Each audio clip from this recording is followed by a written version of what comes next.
everybody. I'm Pete Wright. Welcome to Build for Health. Today we are opening the mailbag. It turns out you people have been paying attention.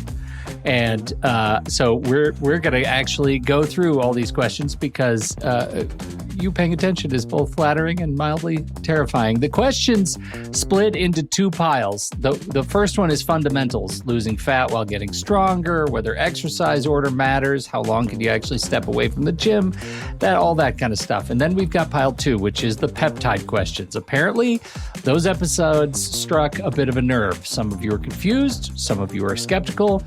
At least one of you is already injecting. So we've got the questions. We've got Surgeon Inyats here, and we are so glad that you are here joining us on Build for Health.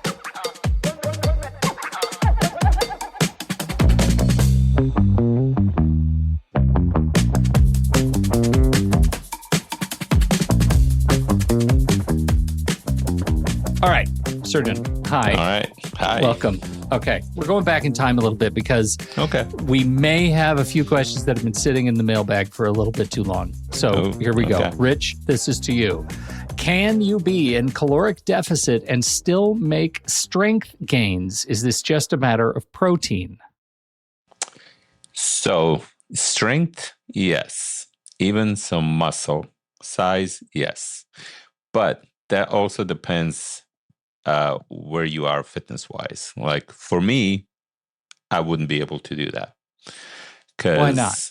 Well, I already have a lot of muscle mass, low body fat. So for me to go even lower, I would have to try to fight really hard not to lose any muscle. I don't think I will be able to gain any because to gain a little muscle, you need some carbs too. Mm-hmm. But being in a calorie deficit, like my metabolism is already so fast. If I eat less than 4,000 calories, I start losing weight. So it's really impossible. But for somebody who's just starting, right, who, hasn't been in the gym a few years or for a long time, it's possible. They can, start losing fat at the same time as they're gaining muscle and strength. It's just at some point, in better shape you get, like it's going to be harder to do that. It's going to stop. Then you're going to have to try to gain as much as muscle you can in strength, and then you're going to go through the cutting phase where you're going to be cutting down and creating that calorie deficit so you can lose some fat, and then you're going to try to eat as much protein as possible to retain that muscle mass that you already have so you don't lose that. I mean, it's kind of inevitable. You're going to lose a little bit here and there, but, so it is, but it all depends, what shape he's in right now. I like how you were just talking to both you and me at the same time. That so listen, Rich, if you're already a perfect specimen, a perfect physique, like Surgeon, not perfect, but you're not gonna get there. If you're a schlub like Pete, there's a lot of headroom. You got options. Apple writes us, does the order of exercises really matter that much, or is that overstated? I feel like shocking the muscle, that goes back a few weeks. I feel like shocking the muscle is hidden in more random strategy for my training. Maybe not? Okay, so the answer would be yes and no. Okay. So it matters when it comes to for example, if I'm going to do legs, I'm going to do my compound exercises first, like deadlifts and squats, because they require a lot of energy. There's a lot of muscle groups that are involved. I'm not going to start with, hip thrust and then do leg extensions, and then later towards the end of the workout, do my squats or do heavy deadlifts. So yes, in that sense, yeah, it matters. You want to do your compound exercise first. You want to do, your squats, your heavy deadlifting, or, things like that first before you kind of go down the list and start focusing on the smaller muscle groups or, isolating just the, quads on leg extension machine. I mean, you don't really need that much energy for that one. Mm-hmm. But then when it comes to the big muscle groups, you kind of want to do them first and then go towards the smaller. But then it doesn't really matter too much when it comes like to upper body. I've seen people, for example, doing your shoulders. You don't have to start with the shoulder press, because everyone kind of do shoulder press, lateral raises, and then at the end they'll do like rear delts. You can start with the rear delts if you want. If you feel like you need to really focus on those rear delts and you want to build some rear delts, you can start with the rear delts. It's fine. And then you can do, lateral raises, and then you can do shoulder press. So it doesn't really matter then. The way I do it, I switch it up. I always switch it up. I don't want to always do the same exercise at the very beginning and have all my energy for just that one all the time. I kind of want to do now, if I was doing shoulder press now, I want to do shoulder raises. I want to have a good shoulder raises and heavy shoulder raises, be able to do that. And then I'll do later the other thing. So you can mix it up. It doesn't really matter which one you do first. But I go for example, if I'm doing back, I'm going to work on my lats, right? So I'm going to do my pull-ups or pull-downs first. It's, big muscle, it's going to be heavier weight. So I have energy, for that one when I'm starting. Because towards the end, you're more fatigued, you're more tired. So your form is going to be compromised and you're going to have less strength. So you don't want to be doing some of those heavy lifting towards the end, because that's how you're going to get hurt, right? So you're going to have to kind of probably go with the lighter weights towards the end, but then at the end, you don't want to always be doing the same exercises at the end and never be able to do maybe a little bit heavier and have the full energy to do those. So you can mix it up. I have a real Rube question to ask you. Are you ready? Yes. Where does doing an exercise to failure fit into that? Like, for example, let's just say I save my heavy squats or deadlifts to the end after I'm already tired. I could even do lighter weight and get to failure faster. Yeah. With it, is getting to failure on lighter weight later in a routine the same as getting to failure with heavier weight early in the routine? Well, earlier in the routine, you're going to be able to build more strength that way. Okay. You're not going to be really able to build that much strength if you do it towards the end when you fatigue, even though you're doing lighter weight and going to the failure. Okay, you're just failing. You're not building anything in the process. You're still working on that muscle. You're tearing those fibers, and they might grow, but you want to also work on the strength as well. So that's when you actually have to have a little bit heavier weight, and you'll do them at the beginning when you have the energy to do them. Yeah. Okay. Yeah. If that day you're not going to be really focusing on deadlifting and hamstring, you're going to focus on something else, that's fine. And then at the end, you can just do it with the lighter weight, finish up that way. It's just not going to be a focal point at that day, those deadlifts. Okay. Marcus says, Pete said on the vacation episode that he, quote, lost nothing after 2 weeks of lighter training. We're about to have a baby, and I'm realistically looking at a month of basically no gym.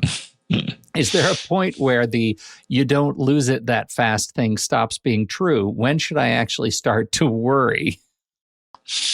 Well, it usually takes about 3 to 4 weeks before you start losing muscle mass.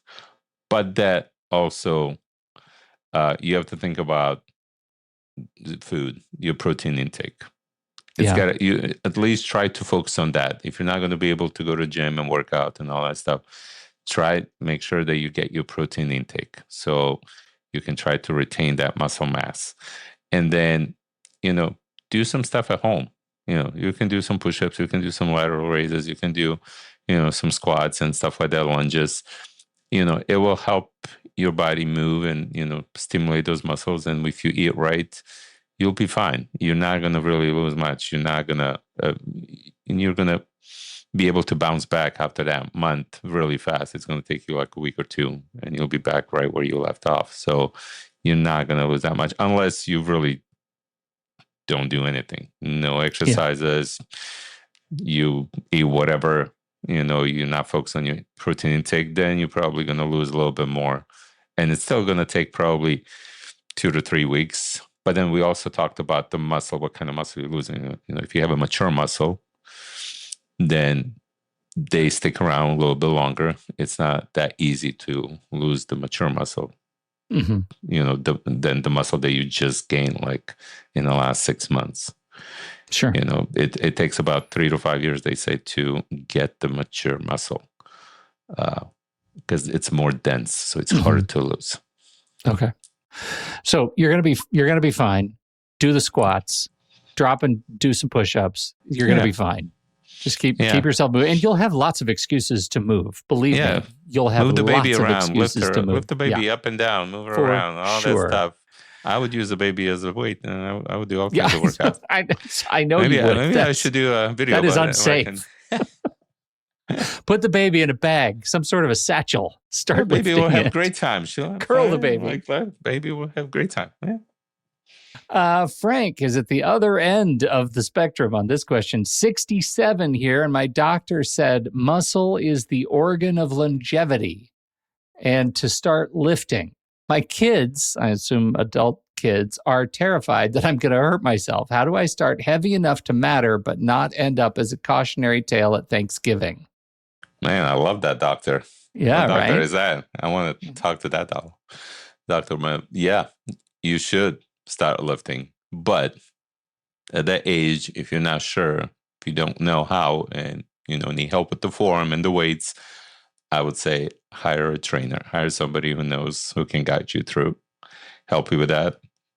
So the kids are not worried about you trying things on your own and not knowing how to do it right. Because at that age, yes, once you hurt yourself, it's gonna be a long recovery. And, depending on the injury, how fast are you going to recover, if you are even going to recover fully, or, so how bad it's going to be. But yeah, find somebody, hire somebody, but definitely, start lifting, start working on the muscle mass, and find someone who knows. I think that's going to be the most important point. If I've heard anything from you, it's working with a trainer will help you learn your baseline.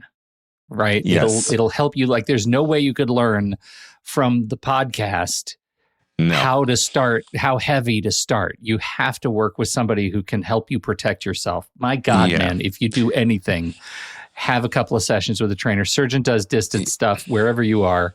Get on Zoom. Right. Yeah. You'll do a Zoom session. And we'll do Zoom. It's a really important Zoom. Like, don't try just to kind of download some workouts on your phone and then just watch some videos. Because you don't have anybody watching you while you're doing it. You're going to see the video and you're going to like, okay, I can do that. But then once you start doing, there's nobody watching, say, hey, watch this. Make sure, shoulders back, chest down, don't round your back, whatever, all that stuff. The important stuff that really matters. Like, you might not see it in yourself, feel like you're thinking you're doing it right, but you might not. Like, I do Zoom first, make sure that I can actually see what you're doing so I can guide you through it. And the only time, even the clients that I have here, I never give them any kind of workouts that we haven't actually done it together. So I know for sure that they know how to do them. And, if I give them a name of the exercise and they're not sure what it is, and, they go on Google and look at it, they're like, oh, I remember it. And I remember how he did it. So I'm like, don't watch whatever the videos they have on there, because I don't know which video you're going to look at. So I'm like, just remember how we did. And they're like, okay. So make sure that you have somebody there to watch you and then kind of guide you through it. And don't just download all these, and there's thousands of these videos online now that you can get in the workouts. And sometimes even the order in the workouts, like some of the exercises that they put, I've seen some of these workouts and I'm like, oh, I wouldn't really do that. So I'll help people like, okay, do it in this order, or leave this one out, do this one. So, you have to find somebody first to help you with that. Reach out in the show notes and send us another question, Frank, and we'll set you up with surgeon if you're interested in doing a Zoom session. Get those eyeballs on you. Yes. Marcy has written in and said, now we're transitioning now. This is the big transition into the peptides. Ooh, here we go. So, here we go. Getting excited. Okay, so I listened twice and I'm still stuck on one thing. If the FDA committee voted yes on BPC 157, why isn't that the same as approving it? Is a yes a yes? What am I missing here? Love the show. You two crack me up. Well, thank you, Marcy. Moving Thank on. you for that. Well, they said yes because they banned it completely. So they were yes for the compound pharmacists to carry them and be able to, the doctors will be able to give you a prescription and you'll be able to go to compound pharmacy and get them. So you won't have to go through all these companies and, try to get something that you don't even know what you're getting. And that's what they would, yes, but they didn't approve it. So FDA, it's not FDA approved. So there's a difference. I know that's the thing that I think I'm stuck on that too a little bit semantically. It's just the FDA is saying like, look, compound pharmacies can carry it, but we're not happy about it. That's kind of what the vote feels like. Pretty much, yeah. Because they couldn't, I mean, they lost in court because they couldn't ban them completely. They tried, but they didn't really have much evidence. Yeah.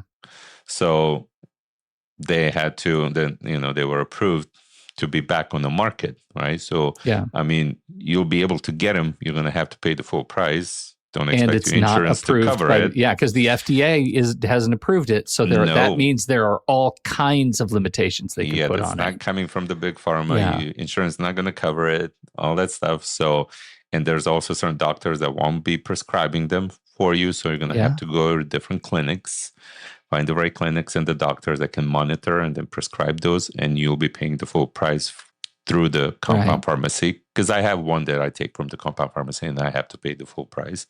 And they're not cheap. Yeah. So that's what it means. Okay. Dale writes in, wait, is Ozempic a peptide or a drug? It's a peptide. Yeah, those GLP-1s that are like being very popular these days, and a lot of people have been taking them. And we had the whole discussion on that, remember? No, because you're really thrilled. You're thrilled about them. Oh yeah.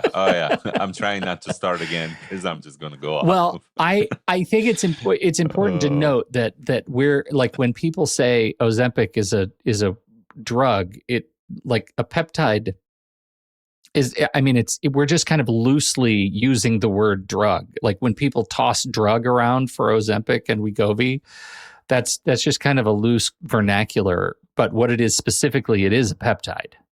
Yeah, right? It is that a fair assessment? Yeah, it is a peptide. So peptides are not drugs because your body already produces those amino acids. Certain amino acids put together to target certain things. So it's not a drug. When you take the drug, it can affect a lot of stuff, a lot of things, right? So it's totally different from the drug. Okay, here's Tyler. Respectfully, opening with respectfully always makes me nervous. Respectfully, I think you guys were too cautious. Too cautious. This is Tyler's your new best friend, Surgeon. I've been running BPC 157 for my elbow for 6 weeks, and it is night and day. At what point does we need more human trials just become gatekeeping? People are getting results now. It seems true. like an advocacy, not so much a question, but just a point of advocacy. Yeah, no, he's right. Completely right. Because I know a lot of people that have been using the peptides for their injuries and they love it. It's helping a lot of people. And they're not having any negative effects and then they love it. So I'm all for it. And there are no human trials. That's what the FDA says. Mm-hmm. And that's the only thing that they have that they can use to try to ban all these peptides.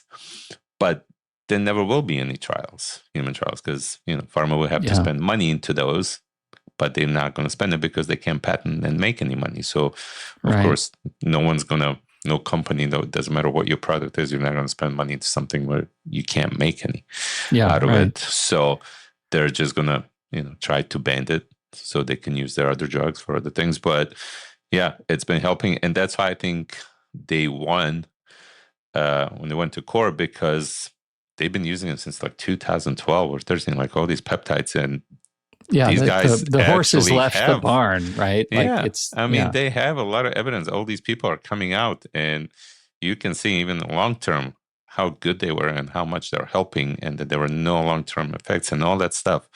And they couldn't fight that because they had yeah, no other human trials. They've never done, so they couldn't say otherwise. And been doing it, and all these athletes been using them, yeah. so they're great. So yeah, Well, I agree. here's another one anonymously submitted, but similar vibe. My longevity clinic has me on ipamorelin CJC, and they do mention. I don't know what that is. Do you know what that is? There's so many Ipamorelin different ones. I'm trying CJC. to Yeah. think of one, which.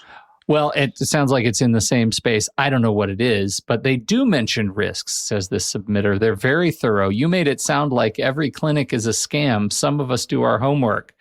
Well, I don't think we made it. I'm gonna say I don't think we made it sound like every clinic is a scam at all. Mm-mm. I think we made it sound like you got to find a place that you trust, that is trusted, that will sit down with you and talk to you about what the repercussions are about starting it, what the opportunities, what the risks are. It's great. You did exactly what we suggest to do.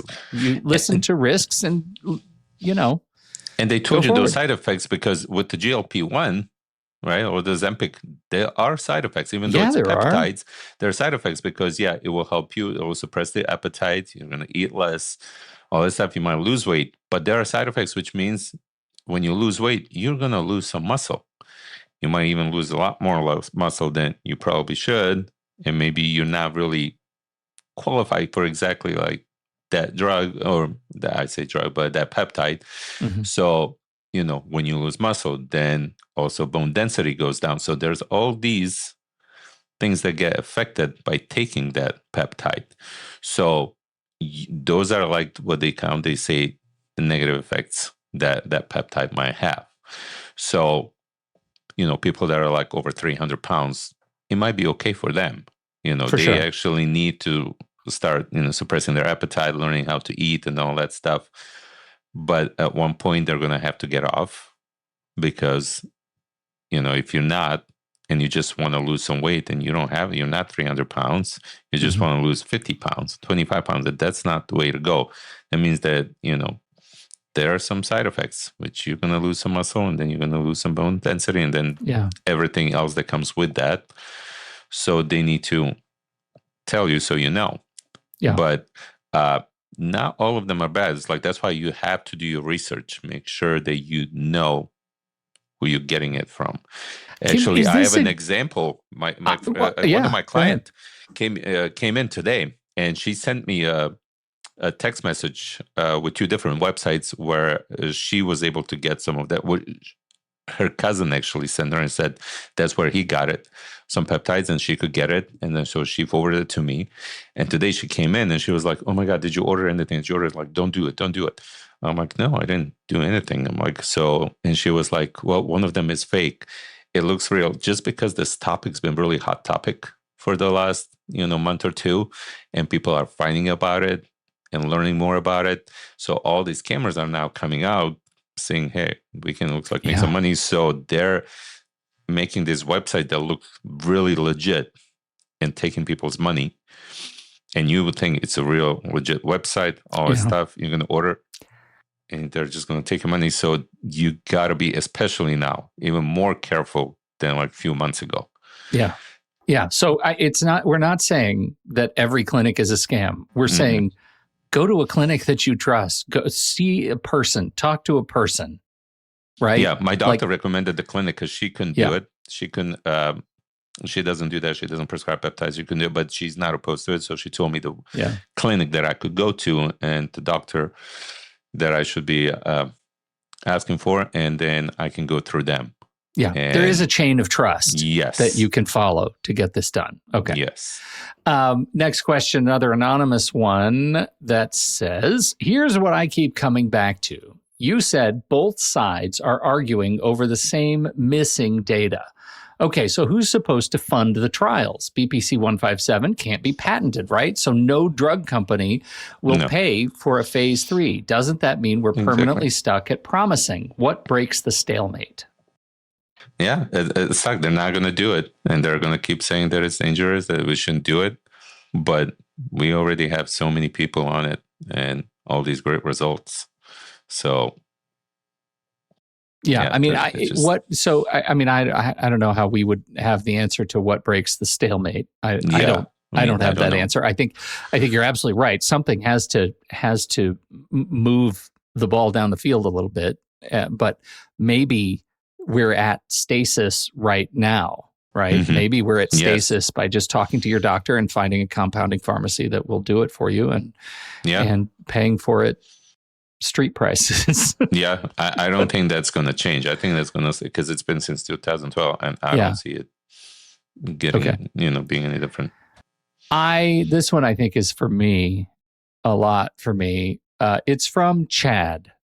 Mhm. Chad says, first of all, rude. Second of all, a question from an actual guy named Chad. When the PCAC reconvenes on the rest of this list, what should we be watching for? What would change your read? Now, I want to say apologies to Chads, because I do toss around the name Chad with some frequency when referring to street clinics. I'm sorry, Chad. It is rude, and I apologize. Thank you for taking the time to write in and call me out. So, I'm going to have to find a different name. Yeah, we need a different name. Nothing's really going to change my mind. I guess this is the same answer to the last question. There's a functional stalemate, and we actually are at a sort of careful détente. People are talking about these things. I think, weirdly, the RFK Jr. factor is a fascinating wrinkle. Like, if there's anything that could move the ball down the field, it's the idea that there could be more government spending toward research. Yeah. And I haven't seen any indicator that that's what's happening. That's not my beat, so to speak, but I'm fascinated by it. Yeah. He was just trying to get it back on market because they banned it in like 2023 or something like that. So he just wanted to get back on market. That's it. But I think this is where it stops. So I think that's how it's going to stay. But yeah, there's nothing that's going to really change my mind, because I've seen a lot of people on it and great results. So I'm about to go to that clinic. I'm going to call him tomorrow and check it out. You got waylaid. The last time we talked about it, you had your wide-eyed, bushy-tailed excitement about going to talk to your doctor, and then your doctor dropped a piano on your head. I know. She said she can't do it. I'm like, oh my God, come on. Yeah. I'm like, but she, loves the idea and all that stuff, and she knows all my injuries, and I would be a good candidate for that. And she, just gave me a recommendation. She was like, I know somebody that can do it, and this is the clinic that I would go to, and she recommended. So I'm definitely going to go. She just wants somebody to, want me to have somebody that can monitor everything as I'm taking, giving me the right dosage and all that stuff. Because once I'm, fully recovered, then of course I'm not going to stay on it. Yeah, I'm going to get off of it, but just to kind of help my recovery speed up. Yep. I think it's fascinating. I can't wait to hear the next chapter, and that is the end of our question parade today. Please check the show notes. There's a link. It just says submit your questions to the show. It's that easy. You click on that link and you can just write. You don't even have to write your name. That's not required. You can put any name you want in there, and then send us your question. We would love to take them on in a future listener questions episode. You can also contact us. Just to head over to elevatefitnesspdx.com. The link to that's in the show notes too. It's missing some letters, and there's a number in there, and you just get the spelling right. elevatefitnesspdx.com. Click on the link and learn more about the gym. And of course, if you want to connect with Sergin or one of the trainers directly, we'd love to facilitate that. Thank you so much for joining us, for listening to the show. We appreciate your time and your attention. Don't forget to subscribe and share. This is how we grow stronger together. Until next time, we'll see you in the gym.